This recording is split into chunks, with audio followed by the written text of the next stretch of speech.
What's going on, Minnesota Viking fans? Welcome to the Purple People Podcast. Hope everybody's doing well. My name's Kyle Smith. Welcome, Mr. Kyle West. Hey, how's it going? Pretty good. I'm going to rotate you guys every week now, if I can remember correctly. Last but not least, Mr. Adam Carlson. Howdy, guys. How's it going? Going well. For you guys that can't see everything going on my screen, hopefully you can see me talking like usual.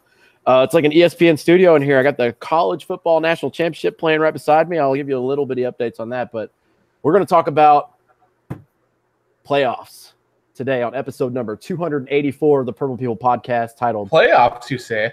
Playoffs? This episode's called Saints Marching. That should have been the show title. Yeah. Haven't you already named one Playoffs? Probably. Yeah, probably. After 284 episode titles, I don't even know what we have and haven't done anymore. And I don't think that everyone listening could really – well, actually, you know what? I take that back. I don't want to insult anyone's intelligence that listens to the show. If we did a double, I'm sure somebody would be like, why'd you guys double this episode? I take that back completely. Somebody would. Hey, people notice when we repeat an episode number and stuff like that, so they're taking notice. They definitely are, but that's cool because we got super awesome fans. So if you guys are living under a rock, we are one day past the wild card weekend. This is Monday, January the 8th, and the Saints are in our title because that's who will be coming to US Bank Stadium this weekend on Sunday for the late game to face the Vikings in the divisional round of the playoffs. Last week, we were talking about what we thought was going to go on and how we thought that we'd be facing off against the Rams. Mm-hmm. But the Rams, of course, they did not defeat the Atlanta Falcons. And instead, now the Vikings are looking at facing off against the New Orleans Saints. And as I've said before, this is the one matchup that really scares me. But before we talk about all that, what are we going to do, Mr. Smith? We're going to talk about some quick hits because everybody loves quick hits. That's right. And sort of sad news, probably not really, because I know a lot of people don't really care for this guy. The first quick hit, we have to send him on his merry way because he was the Vikings' former head coach at one time. He's been around coaching in the NFL for a long time, here or there. Was he last in Kansas City? Was that where he still was? As an assistant? Correct. Yep, okay, he was underneath Andy Reid. He had some bullshit title, like spread analysis guy. And then I think he was offensive coordinator last season. Yeah, we're talking about Mr. Chili, Brad Childress, none other. He plans to retire from coaching, which is an opportune time because if you guys didn't hear, the Chiefs lost the nail-biter at home. It's like their 7th straight playoff loss. And Andy Reid's going to be going out the door here really soon from Kansas City. But Brad Childress, his last stop was in Kansas City. He's going to retire, so thanks to the memories, Chili. Not too happy that you let go of Randy Moss and Brett Favre after like 4 weeks. That was stupid.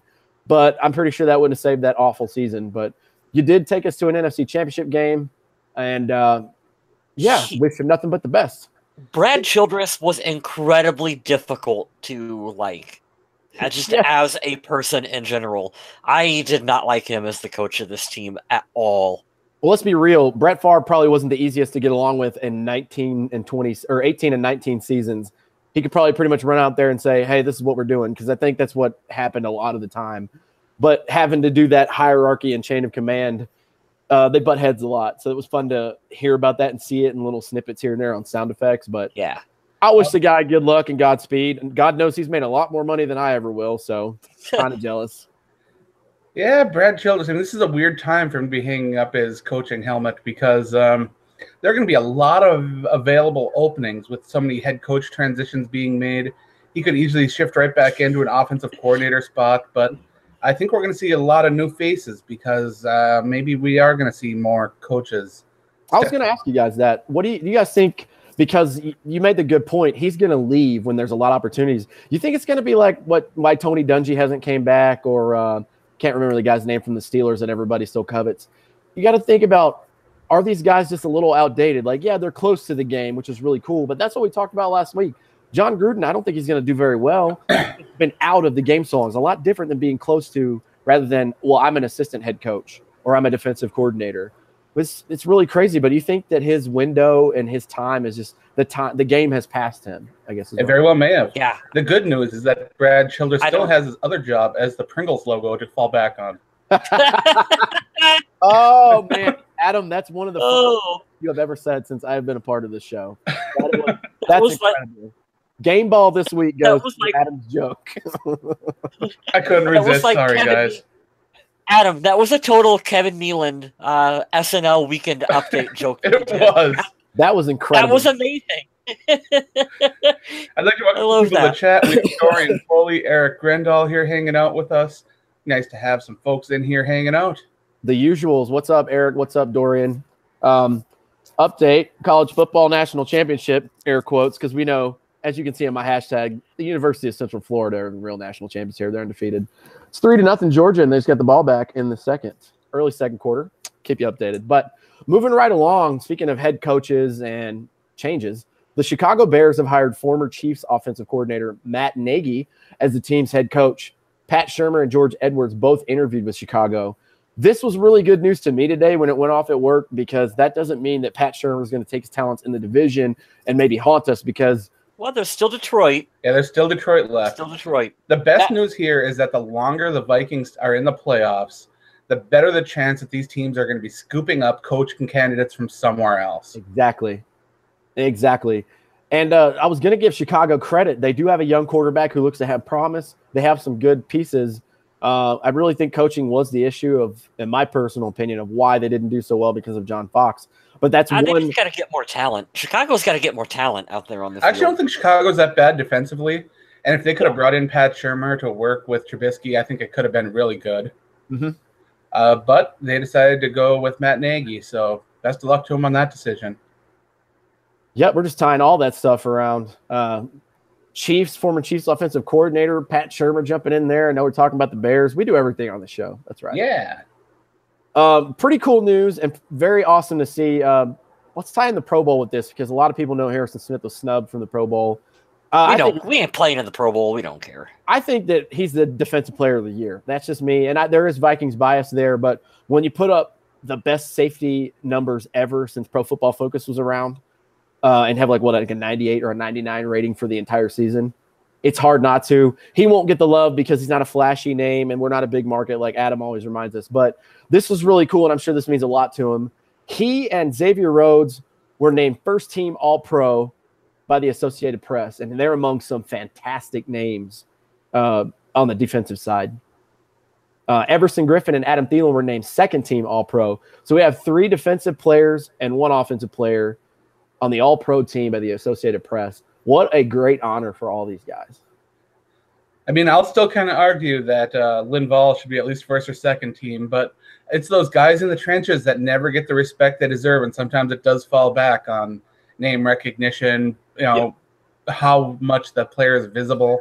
So, yeah, I mean, he deserves it, but he didn't get it. He does deserve it. Oh, but go ahead. Hold really quick. I'm happy to see Xavier Rhodes get listed on this All-Pro honors, because I think this is the important one. I think that this tells you more about who the best players are at their position, as opposed to the Pro Bowl, which is more of a popularity contest. So yeah, I'm happy to see our guys get represented in the All-Pro honor. Yeah, like you've said before, Mr. West, All-Pro is so much more meaningful than Pro Bowl. I know the Pro Bowl is voted on by fans, and it's voted on by some of the other players, and it's more of a popularity contest. But All-Pro is where you really see where the people that really know the game, the analysts, they're the ones that come together and say, these guys are the ones that just absolutely wrecked shop. So yeah, I mean, Harrison Smith's got to feel good that he's first team, and I'm sure that something will happen to where he ends up being an alternate. But he deserves better than being an alternate. Adam, did we ever figure out why Xavier Rhodes got named first team and second team?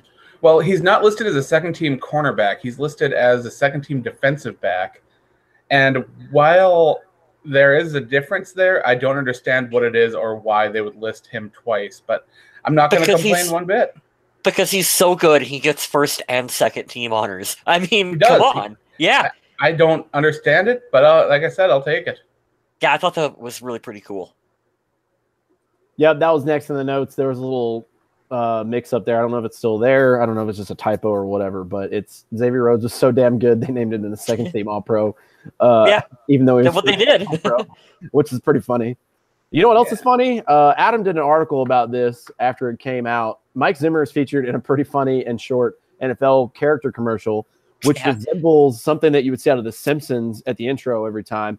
If you guys haven't seen it, check it out on the Viking Age. My good friend here, Adam, decided to put a little article up about it. So Mike Zimmer is writing on not a chalkboard, like a whiteboard with a erase marker. And it says, "I will be nicer to the officials," over and over again. And he just kind of gives you that Mike Zimmer look, like, yeah, it was I'm pretty not good. really going to be nicer. Yeah, good luck with that. Personally, I enjoyed watching this commercial. I know it's just a small spot, but NFL character, I don't remember the exact full name of it, but it's a program through them and United Way where it works to help teenagers, like preteens and teenagers, develop a better sense of character in high school, trying to promote the more social lifestyles, more positivity. And I think that's a great thing because right now it's so hard to be a kid in school. And I know my time in school wasn't easy, and now with so much social media and everything being on documented on video and everything, I can't imagine what it would be like. So for them to put this project out and for Mike Zimmer to kind of say, okay, I'm willing to be the face of this, when Mike Zimmer usually doesn't like being the face of anything, I thought that was really cool. We gotta give Zimmer a little bit of credit. He's got a really good sense of humor about stuff. You can see it come out, just not when he's working. Like, when he's working, don't try to ask him to be funny. But I think outside of it, you do catch him cracking jokes and stuff. And every once in a while you can catch him in a good mood. It's dumb questions after a loss either. Probably not the best time. Not the best time, but it's fun to get to see some of why players like him so much. I think is that he's a fun coach. He's a tough coach, but he's also seems fun, I think. Absolutely. I've enjoyed him as a head coach. I've been pounding the table for him ever since the Vikings were looking for a new coach. And the Vikings went and got the right guy. They got the right guy. I mean, it's tough. I've never sat down and ranked head coaches before in my mind. Bud Grant's always one. But I don't know. I mean, Mike Zimmer, it's got to be 2 for my personal favorite right now. Have you watched that interview? I think it was on ESPN, where he was talking about how he got asked about his eye and how all Mike Zimmer wanted to do was get back to the game. And she's like, well, that's your permanent vision. He said, isn't that, more important? He's like, no. It's like, I owe to the people of Minnesota. I owe to my teammates. My eye will get better, but I've got work to do. Yeah, I know exactly what interview you were talking about. That's why I got mad when there were stupid people a couple weeks ago talking about how, maybe Mike Zimmer will leave and go coach Cincinnati. Like really? Like he would give up on this team? Like that's never going to happen. He's going to have to retire to get out of this building. Like he's never getting replaced. He's never getting fired. He's going to be here until he finally retires. Sergio Moreno in the chat has a good point that Zimmer was also in a commercial last year. I don't remember exactly what it was for, but I remember that he was sitting on his desk and he gave a nice, funny stare. They were playing that upbeat 80s song. It wasn't Party All the Time, but it was some stupid song like that. Celebrate good times. Talking about the return of football, and then it cut to Mike Zimmer, and he had like his arms folded, and they stopped the music and just glared at the camera. Was that the one? Great one. That one was really good. His face kind of describes it's like when Chris Thomason keeps showing up at your post-game pressers. Yeah. I'm gonna jump in before you do this quick hit and give one of my own. The Minnesota Vikings sent a woman for her 100th birthday tickets to the playoffs. She's been a fan of the team ever since the team came into existence in '61. What I thought was really funny about the story, like as an added part of it, because just that alone is awesome, giving this woman tickets to the playoff game for her 100th birthday when she's never been to a Vikings playoff game. The video itself is amazing, but what I learned about it from reading the article was even better. Apparently, this woman keeps a foam brick next to her chair attached to a string. And every time the Vikings do something she doesn't like, she whips that foam brick at the TV and reels it back in. That's amazing. I loved that. That was my favorite part of the whole story. I mean, her going to the game is cool, but the foam brick, man, that takes the cake. I hope they let her bring the brick. I hope so, too. Please let her bring the foam brick. That could be our good luck piece that we need. Right?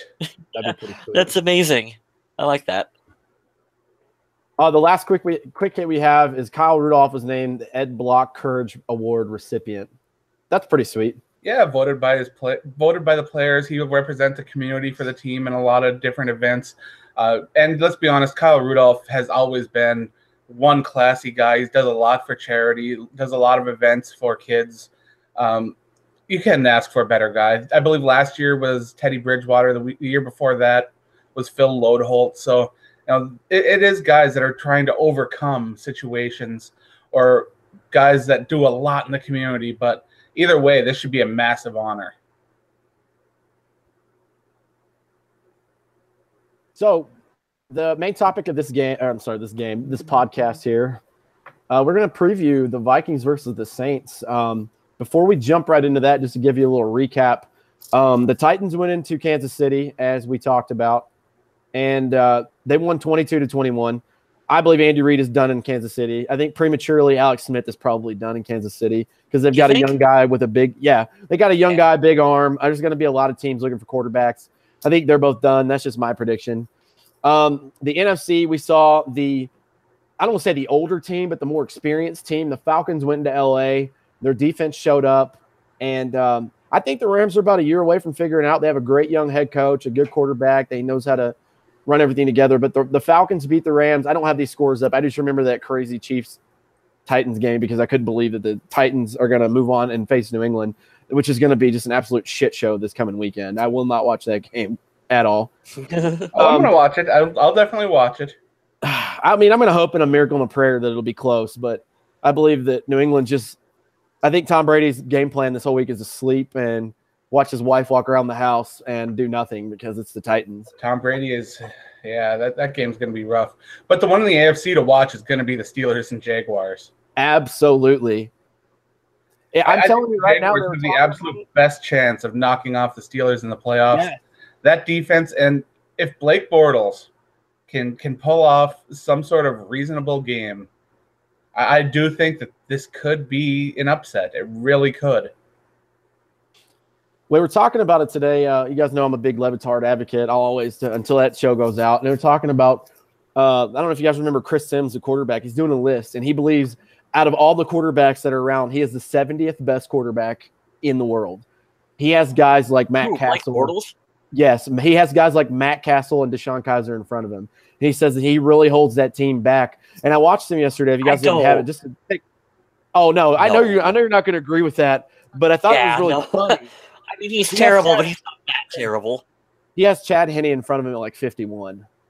There's a ton of people in front of him. It's really funny, but I have a Blake Bortles fact for you right here. Let's hear it. Blake Bortles has more wins in 2018 than Tom Brady, Carson Wentz, Derek Carr, Russell Wilson, Eli Manning, Ben Roethlisberger, Aaron Rodgers, Jimmy Garoppolo, Cam Newton, Phillip Rivers, Deshaun Watson, Andrew Luck, Y.A. Tittle, Peyton Manning, and Brett Favre combined.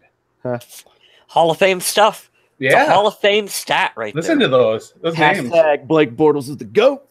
Didn't even know Y.A. Tittle was still playing. Who knew? But Chris Sims was talking about it. He said he really holds that team back. I think if they had Alex Smith or somebody in the middle of the pack, they would be a Super Bowl favorite. They could be very dangerous. They have such a good defense. After sucking for so long, they've really nailed all those defensive picks and made a couple of good pickups. And they have tools, and they have a great running back. They have what I thought was the next Adrian Peterson. And there were open guys yesterday, and Blake Bortles just takes off running. Now, I'll give it to him. He made a lot of plays with his legs. A bunch of them weren't designed. It was just him kind of panicking. But that was a tough game to watch. It wasn't a high-scoring game. It was 10-3. The Jaguars beat the Bills at home, the Jags being at home. And then yesterday started to get exciting at the end, but the Saints just came to they came to play. Carolina still looked kind of thwarted from the last couple of losses, and they stumbled around and lost to the Saints. I think it was a touchdown away think it was like 31-26 or something. 31-26 was the final score. Cam Newton got rocked. So if you guys didn't know, we all predicted last week that the Rams were going to take care of the Falcons, and maybe we'd see the Saints in the NFC Championship game. But it's going to be the divisional round coming up for the NFC. Saturday, Philly's going to host Atlanta, and then Sunday for the late game, we're going to host the Saints. You guys heard earlier, New England's going to host the Titans, and then Pittsburgh's going to host the Jags. Now, before we talk about this game, too, remember, we're talking about Pittsburgh earlier. Pittsburgh got thwarted by Jacksonville in Pittsburgh earlier this year. Ben Roethlisberger's worst game of his career with 5 picks and no touchdowns. So keep that one on. I think Sunday is going to be before our game. Be sure to tune in for that one. But Sunday's going to be a good day of football. It's going to be a great day of football, guys. We didn't want to play the Saints this early, but it's happening. Yeah, let's dive into a little bit of that because the Saints – they're known for their rushing attack, Alvin Kamara, Mark Ingram. Together, they have just been so hard for opponents to deal with. However, during the game against the Carolina Panthers, the 2 running backs rushed the ball 19 times for a total of only 45 yards, which means that they are human after all. It becomes difficult, though, because then you have a Hall of Fame quarterback in Drew Brees who, if you stop the run game, can step right up and put the game on his shoulders and do pretty darn well. And that's exactly what Drew Brees did during this game, going 23 for 33 for 376 yards and 2 touchdowns with 1 interception. So the Vikings will be at the top of their game, and they'll have to be if they want to hold in and keep pace with the Saints offense and even deal with their defense, because the Saints defense is underrated, even though the Panthers were able to put 26 on the board.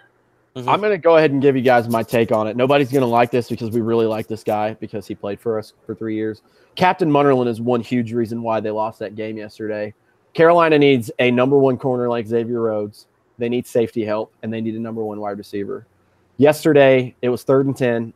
Captain Munnerlyn got picked on, and I think it was Michael Thomas. If not, it was Ted Ginn. It was one of the 2 guys. Both those guys had big games. They had lots of yards. Ted Ginn had 4 catches for 115 yards and a score. Michael Thomas had 8 for 131. And those guys just had massive games. That was the key that I think is going to change the difference for us, because let's talk about the difference between week 1 and now. Quarterback-wise, we're different. Running back-wise, we're different. And the Saints' defense is a lot tougher. Look, listen, guys, New Orleans dropped their first 2 to us and the Pats. They won the NFC South. They were the 4th seed. They did a lot of winning in a row, just like we did. And like Adam was referring to earlier, this Kamara Ingram 2-headed monster is crazy. But the difference between us, which is comparable to the Panthers, but we're better at, because the stats don't lie, is we can stop the run like the Panthers and probably a little bit better. But the Panthers don't have a Linval Joseph. No, well, number 1, they have really good guys on their D line, but you're right, they don't have it Linval Joseph, who Adam mentioned earlier. I think he's a All-Pro and Pro Bowl sub at myself, but they don't have a Harrison Smith and a Xavier Rhodes in the back. They don't, and I think some of their best guys. I don't think they even have a Trey Waynes. I don't think they have an Andrew Sendejo at safety. I really don't. And Drew Brees picked their secondary apart yesterday. So that's going to be the deciding factor here. Obviously, the defense is going to come to play. But you can score on the Saints defense. You just have to do it smart. And I'm going to sound so cliche when I say this, but I think it starts with running the football. I think if Tay Train and Jet can get started, Case Keenum can work his magic, scoot out of the pocket a little bit. But I think this defense that we have is going to frustrate them, just like it did in week 1. Because remember, in week 1, even though Bradford and Cook were our starters at their positions, we held the Saints scoreless out of the end zone. They got some field goals, but they didn't score a touchdown to the very end of that game. The key in this game, and I'll go a little bit opposite to you, is the Vikings pass rush. 2 guys in particular. It's going to be Everson Griffin and Tom Johnson, mostly Tom Johnson, because the Saints lost to their starting guard, Andreas Pete, with a broken leg last week. And getting pressure up the middle will not only stop the run game, but put pressure on Drew Brees, who is not known for his own mobility. And, Teron Armstead at left tackle, he's been dealing with injuries all year. And Everson Griffin has that motor where he just doesn't stop. This is where the game's going to be won or lost. If they can't get pressure from that left side of the Saints offense, it's going to be a long day. Yeah, we saw it yesterday. I'm glad you mentioned that because I completely forgot about it. You said Andreas Pete. Yeah, Andreas Pete. One of their cornerstones to their line. We wish him a speedy recovery. Dude, I'm at the point now, I was younger and I said a lot of crazy, nasty shit about, oh, man, well, that guy sucks. I hope he breaks his leg. It sucks so bad seeing players like that because you want to go, like this off week, speaking of injuries and all that, I'm super glad to hear that Pat Elflein's going to be playing. Yeah. The reports look really good. We're going to get our center back. We got healthy. And it really sucks because you guys saw in that game against the Panthers, right? I think we were a better team than the Panthers 10 times over. But we had a lot of injuries, and sometimes those come back to bite you in the ass, and it really sucks. So I really want to wish that and send him out. We hope he gets a speedy recovery. That's a nasty injury, and it's at the end of the season, which really sucks. Eric Grindall makes a point in the chat that he believes Jarek McKinnon could be a breakout. Jarek McKinnon gave a little bit of a speech after he found out that the Saints were going to be their opponent, actually. And he said that he's been hearing a lot about Kamara and Ingram, and he feels like he and Latavius Murray are an underrated duo and that they have a chip on their shoulder because of all the attention the Saints running backs have been getting. So I'm excited to see what they are able to do and just how much they bring. And they are, and that's very true. You know that they're number 2 behind Kamara and Ingram, too, with running back tandems as far as total yardage. So it's not like these guys are sitting, at 6th, 7th place, be like, well, we're about that good. These guys are right behind them. Kind of like earlier in the season when Diggs and Thielen were like 2 and 3 and 3 and 4 and wide receiver duo. Yeah. They're very capable. Do you guys want to do, I don't know like how much more we can go into debate because we did a pretty thorough one. I want to ask you guys in the chat too. You guys want to make a prediction for this game? I think we should do a prediction for all the rest of the games like we did last week. Let's do it. All right, let's start with our boys, man. You guys think we come out of here victorious? And if you do, what do you think the score is going to be? Now, I've been saying ever since like the playoffs were starting that this was the matchup that scared me the most. Mm-hmm. And I do think that this is going to be a nail-biter. But I have enough faith in the home field advantage to put the Vikings out on top, but I know it won't be much. I'm going to do almost a mirror image of the last time we played, only I'm going to dock it down 2 points for each. I'm going to take the Vikings 27-17. I think the Saints scored 2 touchdowns on the bend, don't break defense of the Vikings, but I think we do enough, and there might even be a turnover in there that we get to score some points off of. They're going to get down the field. It's just a matter, can you hold them off on 3rd down like we did in the best in NFL history this year, and I hope that continues. I think it will. And that crowd noise is going to be a bitch for New Orleans. Mike Zimmer's already come out and said that he wants the fans to be the loudest yet. Mm-hmm. And it's got to happen. I think it will. Everybody responds really well to when he calls that out. So the fans there, I don't know if any of the fans are going that are listening to this podcast, but tell all your buddies just get rowdy and super. And don't be loud when the Vikings are on offense. So keep that down. What do you think, Kyle? We're going to win this game? Of course. If I didn't think the Vikings were going to win this game, I wouldn't be on the podcast doing the show right now. Right. I would take but I am really, honestly, I'm nervous about this game. This is a really tough matchup. I think that if the Vikings beat the Saints, I am not worried about playing the Patriots or anyone else. Oh, wow. I'm really not. You were going to say that you weren't worried about the Falcons or... I'm going to tell you right now. I'll tell you now, and we can jump to it. So I didn't mean to interrupt you, Kyle, but that brings a good point. Mm-hmm. I think it's going to be the Falcons visiting Minnesota for the NFC Championship game, and the Falcons are trying to get back to the Super Bowl. I think whoever wins this game between Minnesota and New Orleans is going to represent the NFC in the Super Bowl. I really do too, Adam. I think that this could be the closest match of the playoffs. Of the whole playoffs coming up. I think this one is going to come down to a field goal again. Mm-hmm. Is going to determine the outcome of this game. Something tells me that the Vikings are going to find a way to score in all 3 phases. I think that that they're going to score through the air. I think you're going to see I'm going to say a punt return with Marcus Sherrills, and they're going to get a pick 6 interception. Ooh, very nice. I hope we do have some predictions in the chat. Dorian Foley predicts the Vikings win, and Kathy sees the Vikings by 1 score. I like it. Sergio Moreno predicts that during the pregame, most of the analysts are going to vote for the Saints, but the Vikings defense will stump them, and Keenum's going to have a monster game. I hope so. All right, so who's next, Mr. Smith? So we have The Jacksonville Jaguars visiting the Pittsburgh Steelers. And I've said it already. I'm taking the Jaguars in this one. You think the Jaguars are going to advance to the AFC Championship game? I'm a believer.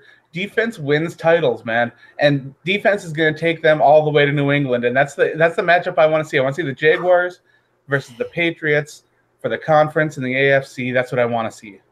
I want to agree with you. I don't know if they can do it 3 times in a year. I kind of got to go with the quarterback on this one. I got to go with Big Ben. I got to say the Steelers are going to get the win. I'm not even going to go with the quarterback, but I'm going to agree with Kyle. Adam, my heart is with the Jaguars because they've got a playoff win, first time in God knows how long. But it's not even Big Ben I'm worried about. You know who's coming back? Antonio Brown. And I watched him. He's running and sprinting and doing cuts like he wasn't injured 3 weeks ago. Antonio Brown's about to have a monster game like he always does. Jalen Ramsey's going to wipe him right out. Shout out to Jalen Ramsey, too. That guy single-handedly said, you know what? I'm not scared of Legion of Boom because they're old. We're the new Legion of Boom. That guy is not scared of anyone. I like that. Yeah. He's pretty awesome.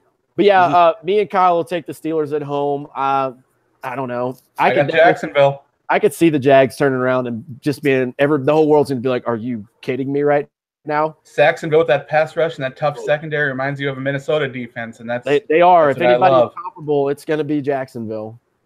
So on the Saturday slate, we have the Tennessee Titans visiting the New England Patriots.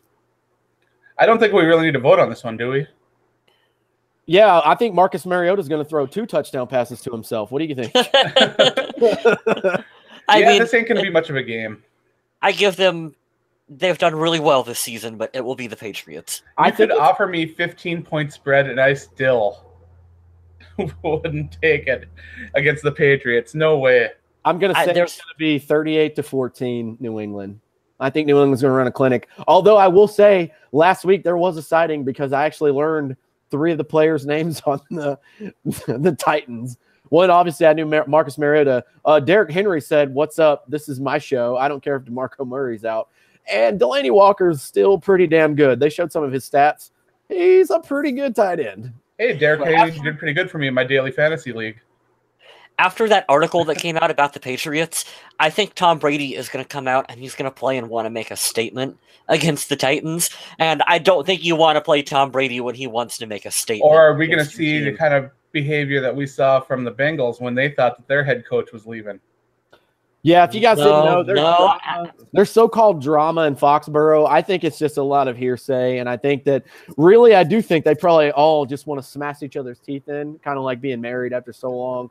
You get really irritated with people, and it's a weird mix there because Robert Kraft's the owner, and then Bill Belichick is supposed to be second in line, and then Tom Brady at the bottom, but he can kind of bypass and do all this behind-the-back stuff, and then the Jimmy Garoppolo stuff is weird, but I think when it comes down to it, they're kind of just like, are we going to go be the best football team in the last 20 years again? Could you guys shut up and make that happen? And everybody's going to be like, yeah, let's go kick the shit out of the Titans. And although when the Vikings beat the Patriots in the Super Bowl, that will be the end of the Patriots dynasty. No more. You've been saying this, and I don't like it every time. It will be done. It will be done. No more dynasty. I'm going to tell you what I told my best friend. Shout out to Greg Caldarelli up there in Swampscott, Massachusetts. If we do meet the Patriots in the Super Bowl, I will not talk to you the entire day because he's a diehard from the area New England Patriots fan.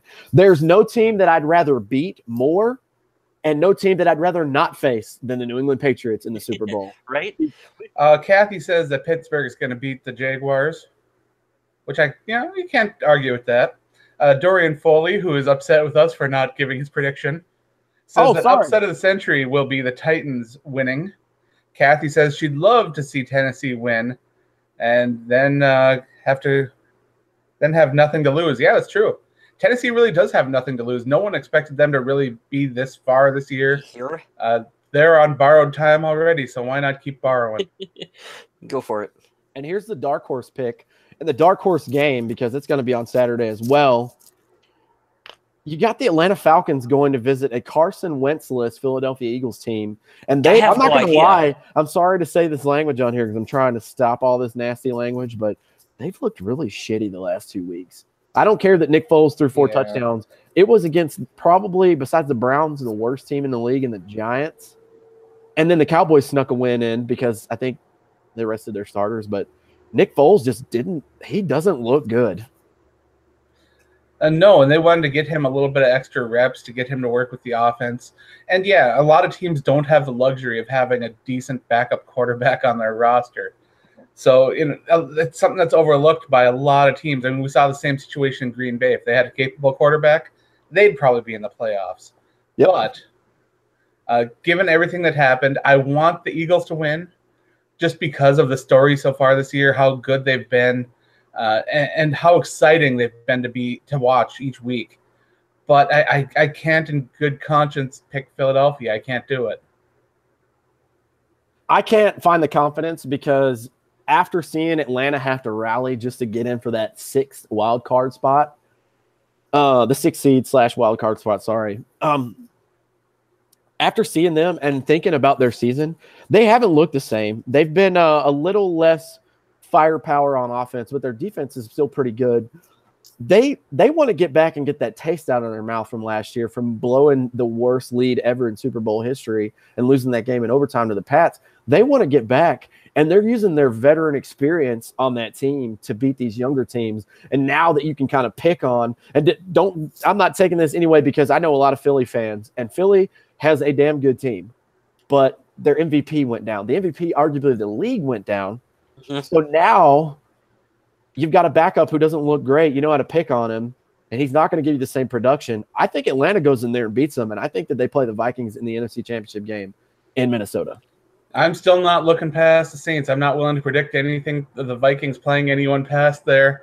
You know me, I like to take things 1 week at a time and not look too far ahead, but I hope that next week around this time we're sitting here analyzing a game between the Vikings and the Falcons or the Eagles. So that's what I'm hoping. That would be incredible. I'm right with you there, Adam. I said it earlier, but I'm worried about the Saints game. I just feel like it's going to be close and maybe full of bullshit. It's the two best teams in the NFC, in my opinion, going head to head. I read it today on the matchup. The ESPN, some article that came out, because I always get all the Viking updates from ESPN.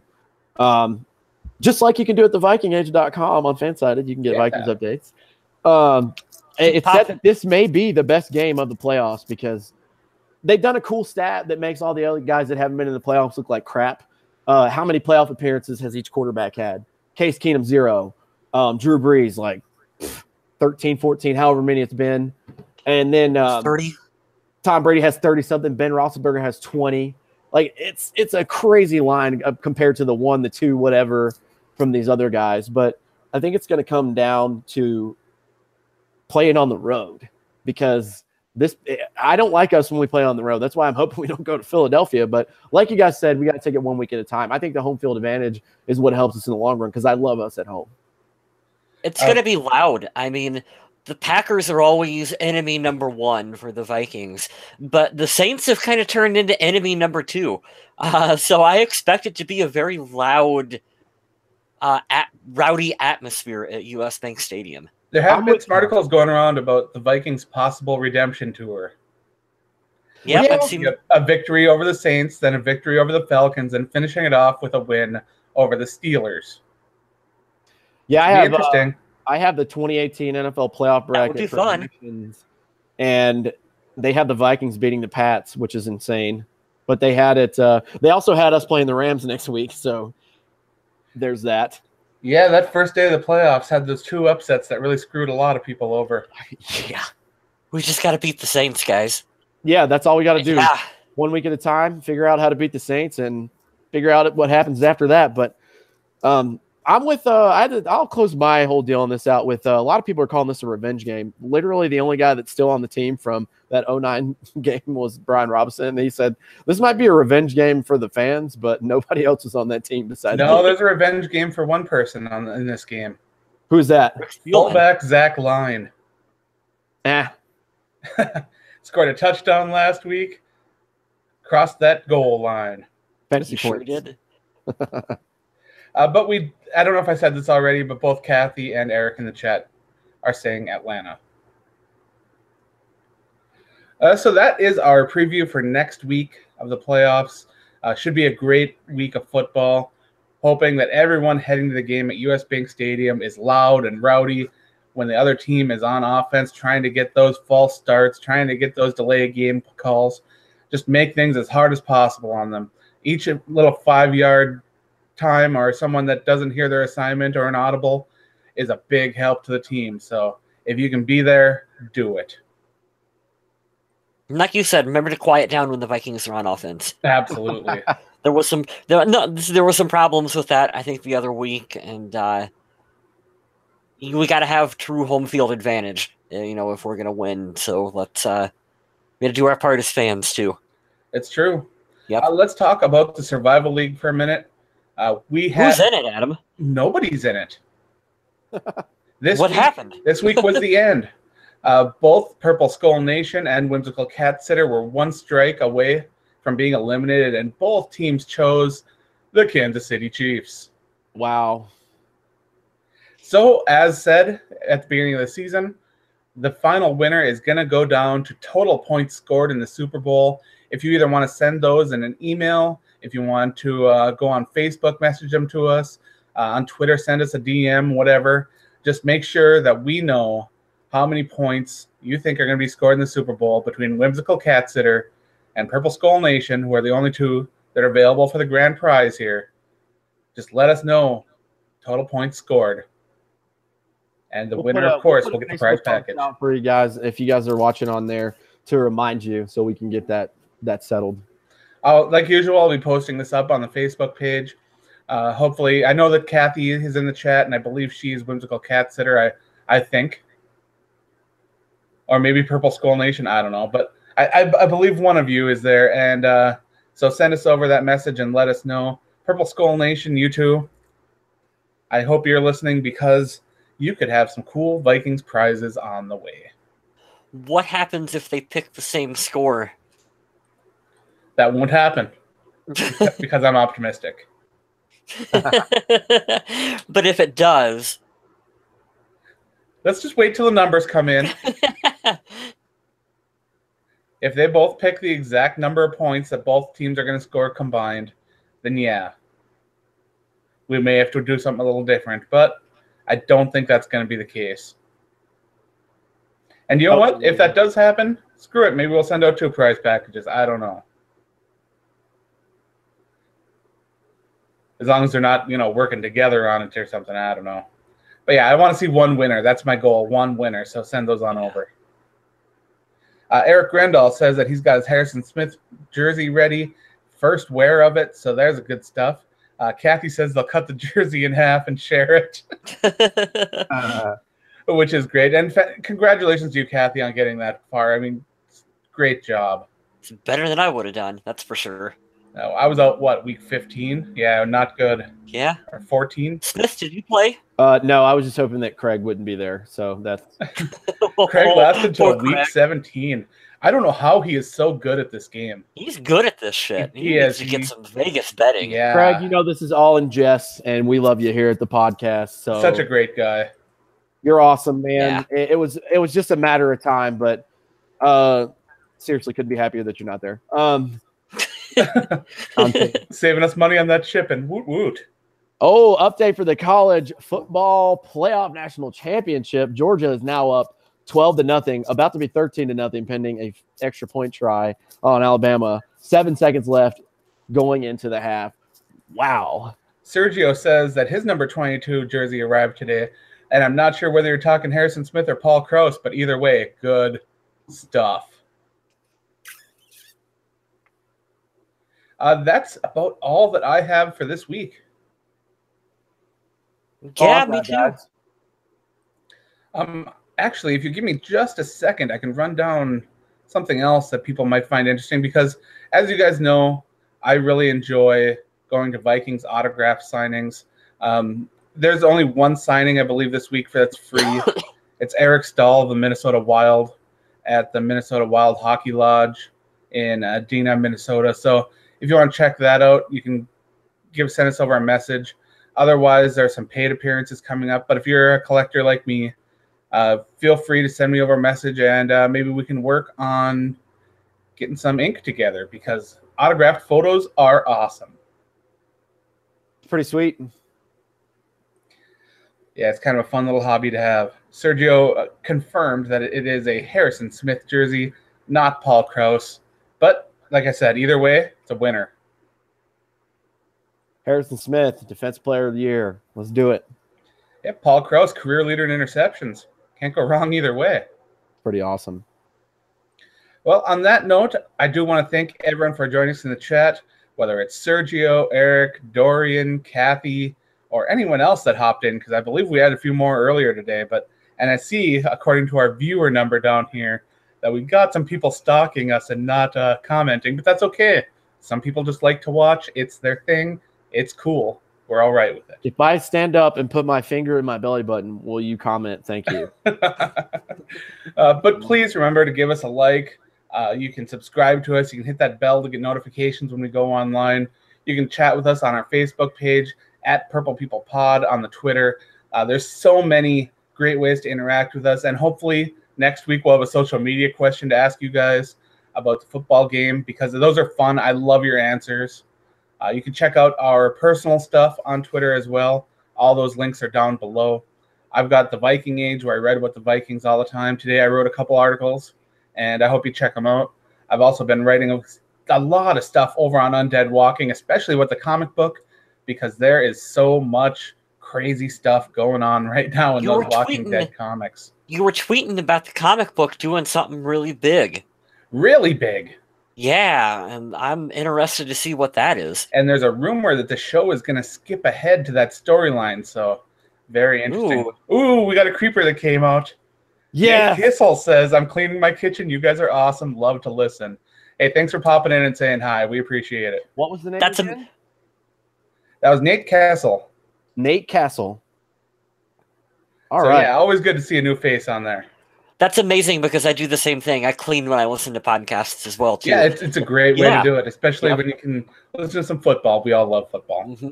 On that note, I do want to thank everyone again for listening. And remember to stay classy, Minnesota.